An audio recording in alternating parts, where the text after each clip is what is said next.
Մեզ է միացել ազգային ժողովի պատգամավոր քաղաքացիական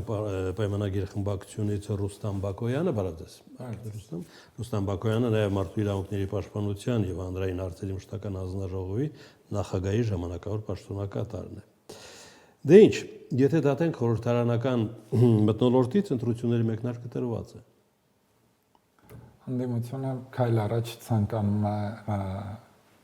շուտ գեներացնել իր ունեցած ռեսուրսը, որպեսզի դիրքավորվի։ Իմպիչմենտի նախաձեռնությունը երևի այդ տրամաբանությունից է։ Կարծում եմ, այո։ Կարող են այլ զարգացում ունենալ այդ նախաձեռնությունը։ Գիտեք, եթե ունենային այլ հնարավորություններ, միանշանակ օգտագործելու են, բայց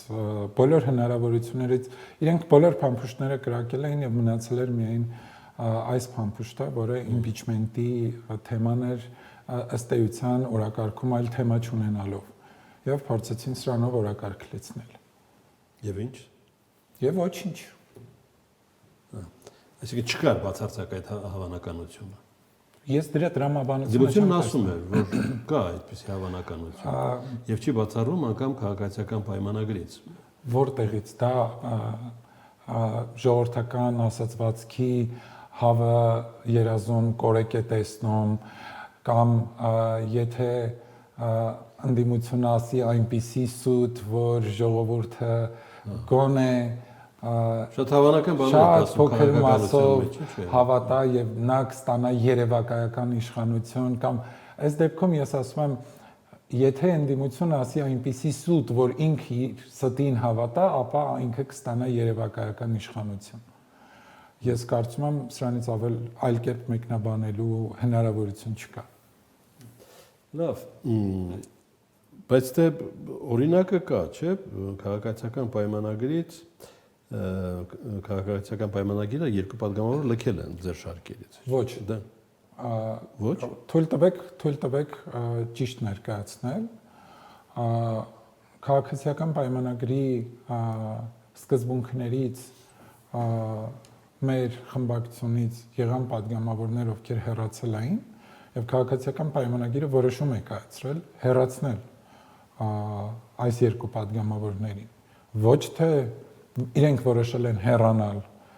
այլ մենք ենք որոշում կայացրել։ Այսինքն, եթե դուք ներողամիտ լինեիք, նրանք այսօր կլիներ խմբակցության կազմում։ Այո։ Եվ դեմ չէին լինել։ Այո։ Դեմ լինելով կառավարության գործունեությանը, դեմ չեն եղել կառավարության գործունեությանը որևէ անգամ։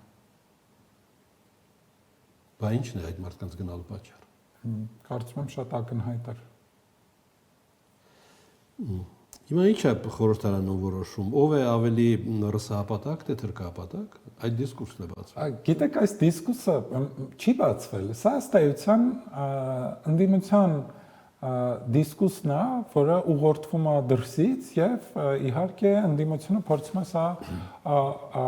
քաղաքական օրակարգում պահել, զարգացնել եւ երկու կողմում էլ իրանք են կանգնած։ Եվ թերքահպատակության կողմում են կանգնած եւ ռուսահպատակության կամ ռսահպատակության կողմում են կանգնած եւ իրար պաստալով փորձում են դա քաղաքական օրակարգում պահել։ Եվ իրենց ներկայացուցիչներն են ըստ էության սրա մասին խոսում, իրենց ներկայացնելով հենց նաեւ թերքահպատակ կամ ռուսահպատակ։ Դե ես չեմ կարծում, թե դա սպոնտան խորհրդարանում է առաջանում այդպիսի այդ աստիճանի դիսկուրս։ Դա ինչ որ խոհանոցում եփվում է, չէ՞, որպես քաղաքական թեզ։ Ես կարծում եմ ինչում պետք է մեղադրել ձեզ, ինչում ես չեմ կարծում։ Վստահ ասում եմ, որ սրանք կեղծ օրակարգեր են, որոնք դաշտ են նետվում պարբերաբար եւ նման թեմաները, որպեսզի քաղաքական դաշտը նման զգայուն իրավիճակում պահել ժողովրդին, որովհետեւ այլ նպատակ չունի եւ սրա մեջ չկա ճշմարտություն, այս կեղծ օրակարգերը նպատակ ունեն ժողովրդի նուրբ թելերի վրա զգայուն նյարդերի վրա պարբերաբար խաղալու ինչ որ պահի իրենց համար արդյունք ապահովելու համար։ Այն է իշխանություն ձեռք բերելու, ոչ ժողովրդավարական ճանապարհով։ Հայաստանի նախկին նախագահները կարող են միավորվել ընդդեմ քաղաքացիական պայմանագրի։ Գիտեք, եթե նույնիսկ միավորվեմ որևէ բան չեմ փոխելու, նկատում եք այդպիսի տենդենց կա։ Ես կարծում եմ առաջին նախագահի վարկագծը բարբերաբար տարբեր բաներ է ասում տարբեր ժամանակներում եւ 21 թվականին ընդառաջել էր, եթե չեմ սխալվում, ասում եւ կոչանում եւ սա մեզ քիչ հետաքրքիր է,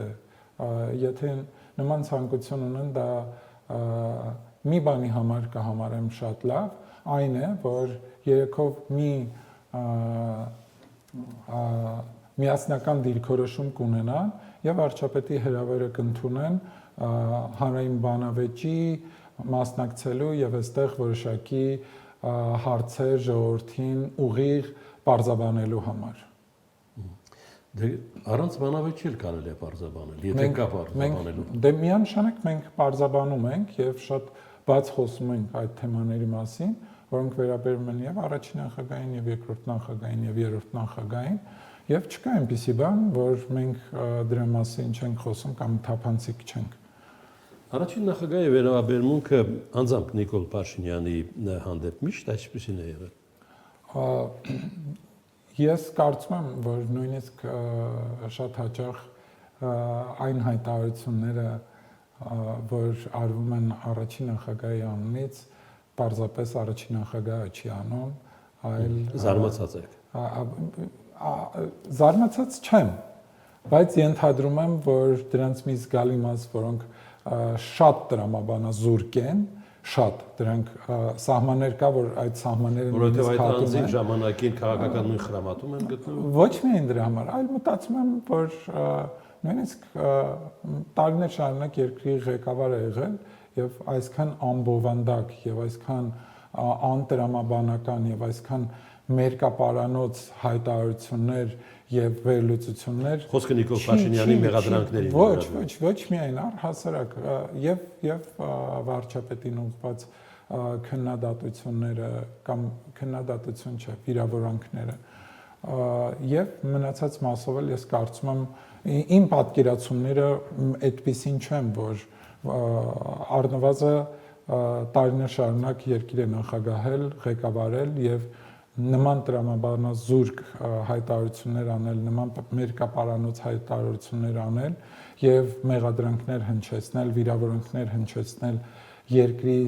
ներկայիս ղեկավարի հասցեին, այն դեպքում, երբ մեր երկիրը բազմաթիվ արտաքին մարտահրավերներ ունի եւ մեր թիվ մեկ խնդիրը հենց արտաքին մարտահրավերներն են, այսօր փոխանակ դա ներքին խոհանոցում պահելու եւ ներքին խոհանոցի թեմայի շրջանակներում օգտագործելու այլ միանշանակ է դա եւ դա պարզապես անքննելի է։ Դրա մասին վկայում։ Ես կարծում եմ շատ ակնհայտ է եւ մենք նկատում ենք այն թեզերը, որ օրինակ շատ այլ կենտրոններ օգտագործում են, շատ ուղիղ այդ թեզերը օգտագործում են հենց այս մարդկանց կամ իրենց թիմերի կամ առնվազն իրենց շրջանակների կողմից։ Լավ, թող լինի մերկապարանոց, բայց գոնե հասկացել եք ինչու արվում է։ Անկեղծ ասած, այնքան իրարամերժ ու այնքան անտրամաբանական եւ անհասկանալի հայտարարություններ են արվում, որ կարծում եմ շատ հաճախ պարզապես անհրաժեշտ չի նույնիսկ անդրադառնալ այդ հայտարարություններին եւ այս հայտարարությունների միակ դիպուկ պատասխանը վարչապետի հանրային բանավեճին իրենց հրավիրելն է եւ եթե նման անպագորգոր նման ճաճանչափայլ հայտարարություններ են անում եւ մեղադրանքներ հնչեցնում, վիրավորանքներ հնչեցնում, դրա հնարավորությունը կա, համեցեք հանրային բանավեճի։ Հանրային բանավեճ Մեկուսարանում։ Չէ, առաջարկա այդպեսին։ Հանրային բանավեճ հանրայինի տաղավարում կամ ձեր տաղավարում կամ որևէ տաղավարում, որտեղ իրենք շատ ուղիղ պետք է պատասխանեն բազմաթիվ հարցերի։ Չէ, ես նշում եմ վարչապետի նշած վայրը, որտեղ կարելի է բանավեճել, որտեղ հիմա գտնվում են հոգևորականներ։ Գիտեք, եկեք մի կապեք այդ հոգևորականներին այս կոնտեքստում դիտարկենք, թե ոչ։ Դա առանձին թեմա է, սա առանձին թեմա է։ Կապ չունի քաղաքական օրակարգի հետ, հոգևորականների քաղաքական օրակարգի հետ, բայց սա այլ թեմա է։ Մենք խոսում ենք մեր երկրի նախկին ղեկավարների մասին, 3 ղեկավարների մասին։ դուք հոգեվարականների թեման կամ նրանց մի մասը արտմազը նախկին հոգեվարականներ են եղել, իրենց մասով դա այլ թեմա է։